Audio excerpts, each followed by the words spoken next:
Hey there, and welcome to People Count, a DiversIQ podcast where we talk about workforce diversity and human capital management from a data lens. DiversIQ is the leading provider of human capital and DEI data for the largest publicly traded companies in the world.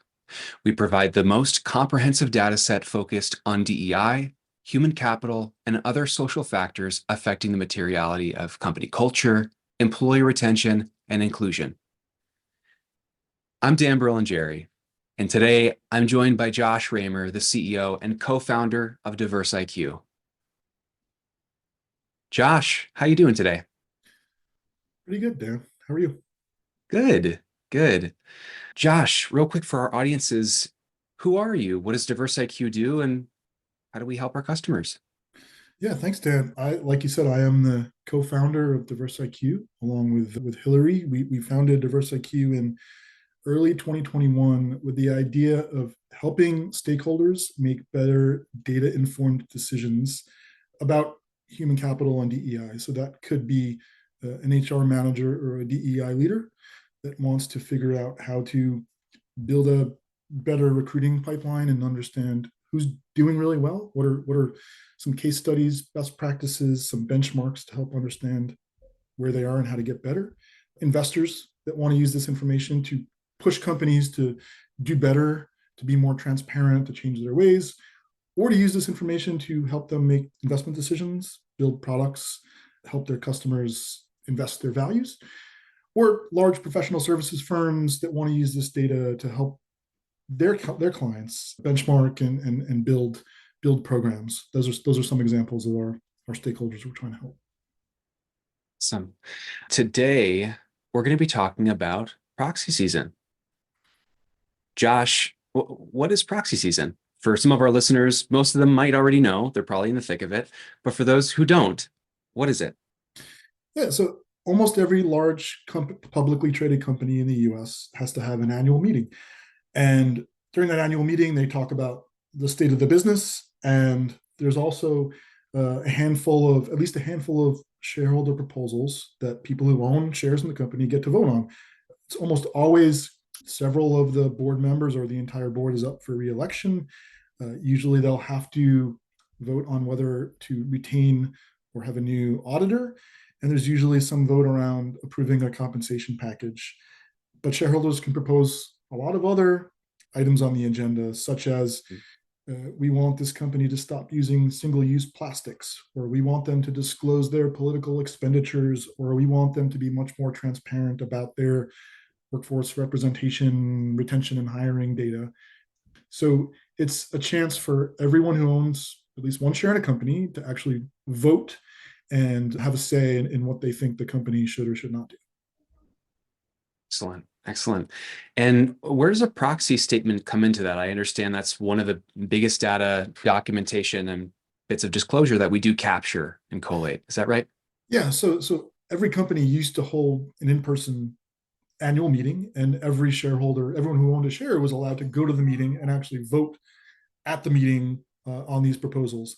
But for those who couldn't join the meeting, they would get in the mail a paper proxy that they would Hmm. fill out. Here's how I'm going to vote, and some representative from the company would be a proxy and would actually vote for them based on this piece of paper they filled out.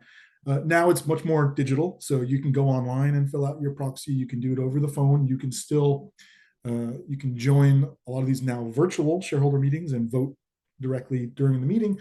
But Hmm. basically, it's usually either somebody filling out a proxy card and a representative voting for them, or large advisors and managers like BlackRock who end up voting for millions of individual shareholders or companies or pension funds that have given BlackRock their money, and now BlackRock's responsible for voting those shares either based on what those organizations say or based on their own guidelines of how they're going to vote on this stuff. So it's a proxy because it's somebody acting as a proxy for the shareholder who actually has the vote.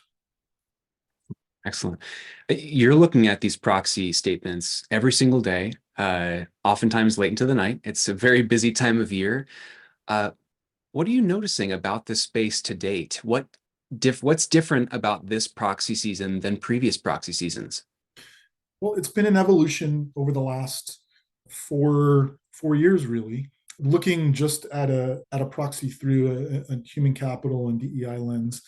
And so, like I said, it used to be that the biggest item on the agenda was voting for directors. A lot of companies, the entire slate of directors is up for re-election every year. Some companies have a staggered, laddered structure where someone will have a term for 3 years and there'll be three classes of directors. And then again, it used to be something like the auditing firm was like, do you want, PwC to still be the auditing firm? And a more recent trend has been stay on pay, where they'll actually say, here's what, we want to pay our executives, and shareholders have a non-binding vote to say how they feel about that executive package. So that's been an emerging trend. But since 2020, and it really started in kind of the end of the 2020 shareholder season and early in 2021 after George Floyd's murder, there's been a lot of focus on transparency on the makeup of the board. So when I started looking at this in mid 2020, most companies would say at most we have 3 women on the board, we have 30% women. Now the trend has become, here is the granular intersectional makeup of our board. If not, here is for each individual director, here's how they self-identify. Here's their gender, here's their race or ethnicity, here's their sexual orientation. Here they might be a veteran, might have a disability. And so we've seen a lot more of that. Just to give you an idea of how much that has changed, in 60% of companies were disclosing the aggregate gender of their board, and that's up to 95%. So that was, kind of Wow. what most companies were doing. But for individual directors, the race and ethnicity, in 2020, only 4% were disclosing that. And now that's up to 35%. So, it's almost a tenfold increase in the number of companies that are identifying how each individual director self-identifies from a race and ethnicity perspective. LGBTQ plus, in aggregate, 1% were disclosing that in 2020, and now it's 27%. And that's across Wow. our whole universe.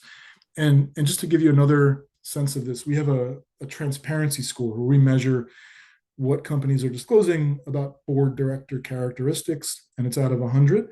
And it was 14 back in 2020 on average out of 100, and now it's 43. And so it's kind of been like they were disclosing one thing, and now they're disclosing 4 things out of 10. So it's been a huge trend. And at the larger companies, it's even higher. It's over 50. So the kind of table stakes has become, we're going to disclose the intersectional makeup of our board with gender and race and ethnicity. And the other interesting thing related to this is policies around how do we ensure that our board is more diverse, and not just with gender and race, but with the skills that we believe, the skills and background and experiences we believe are important to our board. And so having, if not an explicit policy, some sort of verbal commitment to ensuring a diverse slate, and that ensuring that we're recruiting the right people to our board. And so about 50% of our universe has actually an explicit commitment to look for women and people of color when they're recruiting new directors. So that's been, that language in the proxy and talking about how important it is, and the disclosure of the actual characteristics. That's been a real huge change in just 4 years. That's exciting. That's exciting. These last 4 years have been, fraught with quite a bit of social political evil and turbulence. How are companies evolving to adapt to these shifting pressures from both sides of that fence? It's been interesting because, so as a kind of related, a company can petition the SEC to not allow a shareholder proposal. So, they don't want frivolous proposals like, I want the CEO to change his or her name because I think it's hurting, ridiculous things. Any shareholder with a certain threshold of shares or monetary value of shares, might be like $2,000, I think, can make a proposal or try to get a proposal on the agenda. And so, the company could say, this is ridiculous, you can't allow this proposal.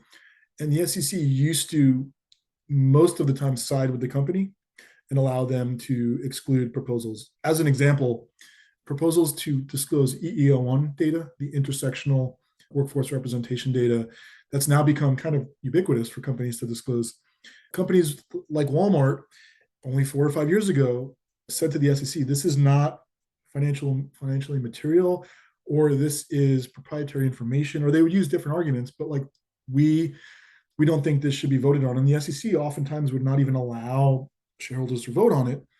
And as is the case every 4 or 8 or 12 years, when administrations change, there's 5 SEC commissioners, and right now it's 3 Democrats and 2 Republicans, and so it's changed, and now they allow a lot more, and it's almost like we'll side with the shareholders and just allow it on the agenda.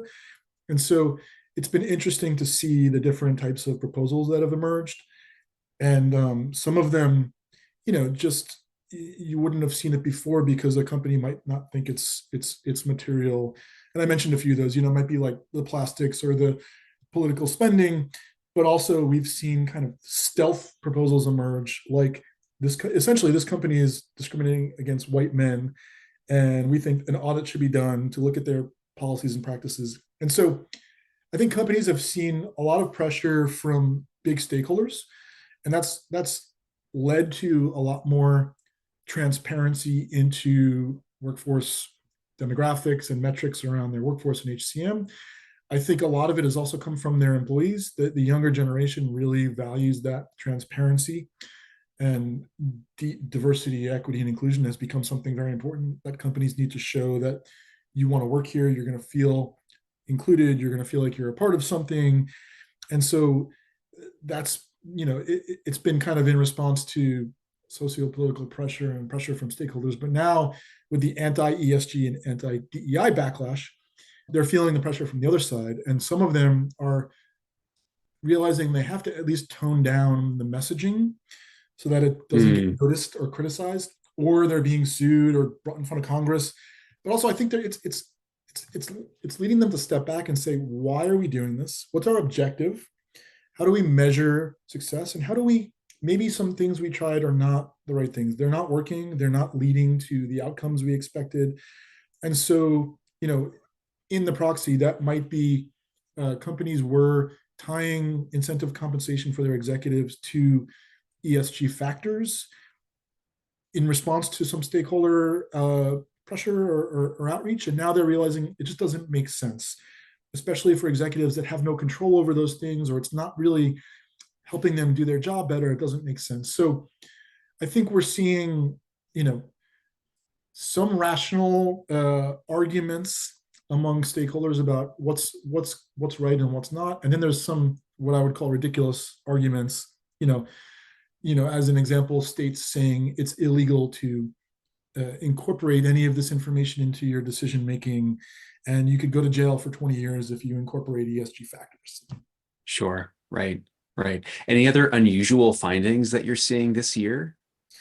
Not so much unusual. There's always good stories. So Elon Sure. Musk was awarded a pay package several years ago, which at the time everyone thought it was ridiculous, but also it was based on the stock price having to increase thousands of percentage points. And if so, he was going to be awarded $40 to $60 billion, which was like 13% of the company. And I think he had already owned 13% of the company. But the stock price exploded, and he was actually awarded this pay package, which I think as of today is worth, $48 billion. Several shareholders sued in Delaware court, where Tesla is technically based, and the judge struck it down. And so this proxy season, they issued their preliminary proxy, but this for Tesla's annual meeting, shareholders are going to be able to re-vote on this pay package, which he was already awarded. He hasn't, so it was either options or shares, which he never, he didn't get the money yet. He still just has these shares or these options, but shareholders are going to get to say whether or not they think he deserves this money. And he kind of said publicly, well, if I don't get this money, I'm just not that motivated to continue to run Tesla, and maybe I'll just go take my AI and run it in one of my other companies. So it's an interesting situation because there's been stories that have come out that basically say he's too close to his board members and they feel like they have to make him happy. And so, a board is supposed to be mostly independent, and it's really, he works for the board. And so it's that's an interesting situation, which we don't often see. There's also, it's just interesting to see the different types of companies and the different situation. So there's been several. Disney had a proxy fight this year where a an activist wanted to, them to change strategy and wanted to get his own directors on the board, Right. and that vote failed. Actually, the incumbent directors were reelected, and it was just, I think it was last year or the year before, where they had a similar situation. And so there's a lot more. Not that there's a lot more activists that are pushing forth agendas and trying to get their directors on the board, but we've seen, I think, more success with, I would say, some of the proposals that wouldn't have passed in past years, and then some of these activists that have gotten some directors elected. So, as an example, the famous one is Engine Number One, which is a small activist fund, Yeah. which wanted Exxon to change some things strategically, and had a slate of their own electors again last year, the year before, and they actually got backing from some of the large advisors and asset managers, and they got their slate elected. And it was like this small, it was like a David versus Goliath, and it was this Wow. small fund which actually got their proposal passed. So in the past few seasons, we've seen some, a lot more success with some of these social proposals. I think we're seeing less of them this year, mostly just because a lot of the large companies have already been very responsive to stakeholders. Mm. And if not, a lot of times the proposal won't even get voted on, but the company will agree to engage with the stakeholder and basically work towards what they're asking for. Right. Right. Talk about David and Goliath. Exxon's been in the headlines a lot lately with Arjuna Capital, right? One of our, Yes, so Arjuna Capital, which is a small asset manager, and one other stakeholder, I forget who, they were pushing for a proposal, basically for Exxon to move towards, more sustainable, move away from fossil fuels to a more, sustainable energy future. And again, normally the company might engage directly and say, let's have a conversation, or they might go to the SEC and say, I don't think this should be voted on because we're an oil company and 95% of our revenues come from oil, and we're actually working towards, a sustainable future in these ways. But in this case, they actually sued in a Texas court. And, basically it's this one of the largest companies in the world suing a small asset manager, saying that, that, like, basically putting pressure on them to remove the proposal, which they ended up doing. Basically a small company can't fight a company with almost unlimited resources, because it's just, it would cost a lot of money to even defend just to get that proposal on the slate. And so it's interesting that, and listen, Exxon's been in the headlines for funding stealth campaigns to, basically help climate deniers and help, fight against the perception that man is causing climate change and that they need to change their business. But this was really surprising to a lot of stakeholders, like kind of sure. the length that they would actually, they would actually go to those lengths to not have shareholders even see this proposal and be allowed to vote on it. Well, I'm sure a lot of shareholders, advocates now are wondering, what's the next frontier? Where do we go from here in this evolving landscape? What are you seeing from your side? What do you believe is the next frontier? Well, I mean, it's scary too, because it's, if you think it, so, there's been several small vendors and funds that have been sued or have been subpoenaed and have to appear in front of Congress. And so we're hearing from small companies that say they're spending six or even seven figures on legal fees, which is, as much as their operating costs. And so it's scary because it could be stifling, even the threat of this happening. And it's not just stakeholders, the companies, a lot of companies are being sued by the same two or three organizations for their diversity programs or policies or efforts. And even if a lot of those lawsuits are struck down and they're not successful, it's going to discourage other companies to not do things, or it's going to encourage them to say, like, we don't even want to take the risk, let's just cut this program, or let's just stop setting a target for diversity. And so that's something that's emerging, and I think everyone is kind of playing wait and see, right? They're waiting and seeing what's going to happen with the election, what's going to happen with any sort of SEC, emerging SEC rules. So the SEC Mm. recently passed a climate reporting rule, and I think the other day they said they're going to stop enforcing it because it's being challenged. So, they're waiting for that. They're waiting to see how some of these lawsuits play out. And everyone's Right. kind of, a lot The of them are being, NASDAQ. a lot are being proactive and hiring law firms and advisory firms and saying, how do we just make sure that we're ironclad, right? But still, you can get sued, right? Anybody can get sued. So it's scary that the large companies have the resources to basically limit the challenges and the pressure they might be getting from smaller stakeholders and smaller advocacy groups. Right. Or larger ones like NASDAQ too, right? With the board Right. disclosure. So NASDAQ passed a rule several years ago that required all NASDAQ listed companies, which are the majority of US public companies, it's called a comply or explain rule. So first of all, they have to report the makeup of their board with a suggested grid, which is intersectional, gender, and race and ethnicity. And then it's suggested that they're also reporting LGBTQ plus or not, and then also having to hit certain thresholds of diversity on the board for women and what they call underrepresented communities, which could be either race and ethnicity or sexual orientation.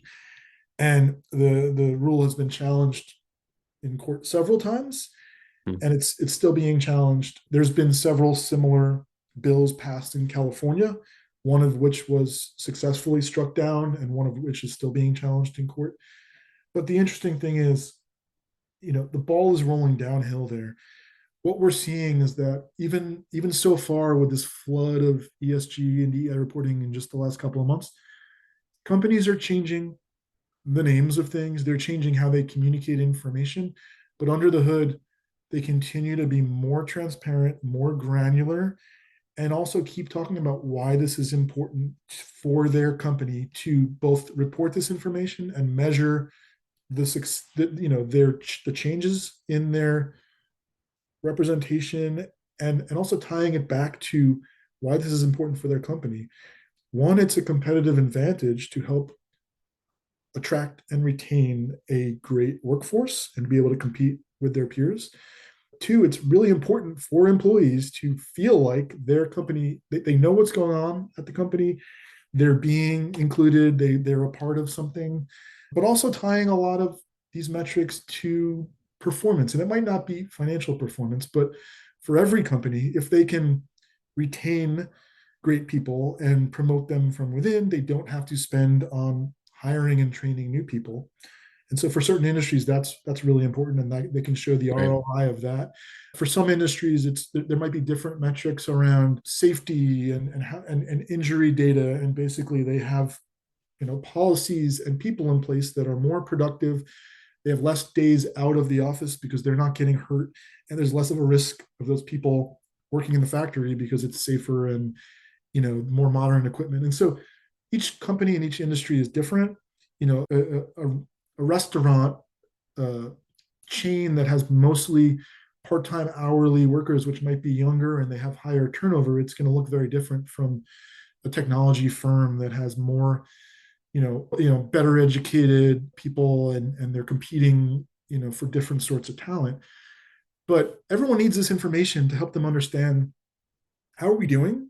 how Mhm. how do people feel about working here? How are we compared to our peers, and how do we get better? And so it's always thinking about, what data should we be using? How do we measure our own success? What are our benchmarks compared to our peers? And then also, what's the best ways to communicate how we're doing to our stakeholders, so that people understand why we're doing this, how we're doing. And it's a balance, right? There's going to be information that is more proprietary that they don't want getting out, and so it has to be consolidated and aggregated to a degree. But I think the arguments that have been made around our turnover rate is proprietary, or our Mhm. EEO1 is proprietary, I think that's fallen by the wayside. We're not seeing that anymore. Mhm. There are small cases where if a company is pretty small and their EEO1 literally has one person in a category, and it might identify somebody's personal private information, there are companies that say, we're not going to disclose this because we're worried about.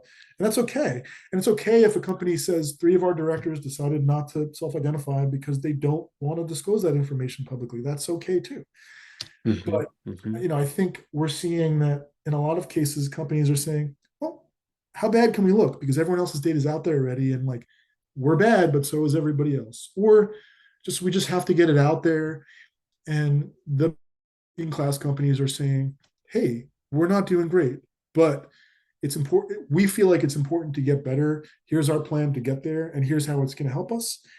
Rather than apologize and make excuses, the companies that are really at the forefront and are see it as a competitive advantage are saying, listen, we need to always be getting better. Here's where we're not doing well. Here's where we are. Here's what we're doing about it. Love it. Love it. I think it's a great note to end on. Let's hope that snowball keeps rolling downhill. Fantastic. Fantastic. Josh, thank you for your time today. We're at just about time. Do you have any closing thoughts for us as we wrap up? No, I'm looking forward to getting some more sleep come May because I think these numbers are as of a couple of days ago, so I don't even know that it's up to date. But about 3/4 of the companies in our universe have actually published their proxy, and that's really it's about 80% are going to publish kind of now, and then they kind of sprinkle throughout the year. But only 13% of them have had their shareholder meetings, so it's always we have to stay on top of because of those votes a director might not be actually elected. So we have to stay on top of what's going to happen there. And we also have to look at all these proposals and see some trends there. But for us, it's more, it's we're closer to the end than the beginning. And then we're going to look back and say what happened and help everyone understand what do you do next year. But there'll be a nice kind of summer break. And so I'm looking forward to getting some sleep and start focusing on some other things. But also it's a little bit entertaining to look under the hood of all this stuff because there's some funny things that emerge, and we'll talk about that in some of the upcoming episodes. But some of my favorites are when the company talks about how important diversity and inclusion are to them, and how hard they're working on making sure that they have a really diverse board and leadership team, and then they'll have their bios, and it'll be 8 white men, and it's or so anyway it's sometimes you just have to like laugh and have a few moments like that as you're pouring over this stuff. That's funny. It's like 12 Angry Men, the play, but Or it's a like board. this was last year. There's a company, I'm not going to call them out, but they're a NASDAQ listed company, and they published their NASDAQ diversity grid, and they have 11 board members, and they just had 11 in the do not disclose, and they said all 11 directors chose not to disclose their how they self-identify. It's obvious that the company said we're not even gonna ask, or we're just gonna say that you choose not to, because they feel like, okay, we're gonna comply and we're gonna Right. explain, but we're gonna do everything we can to not, to basically like It's fight so against cheeky. this rule. Right. Well, we participated. Right. That's funny. I love that. Well, fantastic. Thanks for your time again today, Josh. This has been really great. I know I learned a lot. If you enjoyed today's episode, and if you like this content, if you like more of this content, there's plenty more to check out at diversiq.com. That's DIVERSIQ.com. We have a blog, posts, we have articles, white papers, and webinars on topics like this. And if you join our newsletter, you can do so at diversiq.com/newsletter. We will send all of those things to you directly once a week. All right. Thank you so much again for your time, and stay tuned for next time. All right, thanks, Dan. Thanks, Josh.